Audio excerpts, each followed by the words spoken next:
హనుమంతుడికి అరటి పండ్లు ఎందుకు సమర్పించాలో మనం ఇప్పుడు తెలుసుకుందాం. ప్రతి మంగళవారం హనుమాన్ భక్తులు ఆంజనేయ స్వామి ఆలయంలో ప్రత్యేక పూజలు నిర్వహించి తమ మొక్కులు చెల్లించుకుంటారు. హనుమంతుడికి సింధూరం, తమలపాకులతో పూజించి అరటి పండ్లు సమర్పిస్తే మన కోరికలన్నీ తప్పకుండా నెరవేరుతాయి అని భక్తుల నమ్మకం.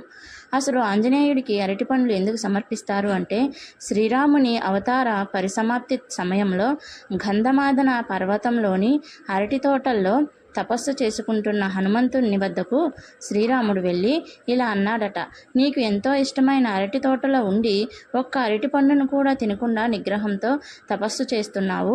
అందుకే ఎవరైతే నీకు అరటి పండ్లను సమర్పిస్తారో వారికి నీ అనుగ్రహంతో పాటు నా పరిపూర్ణ అనుగ్రహం లభిస్తుందని వరం ఇచ్చాడట.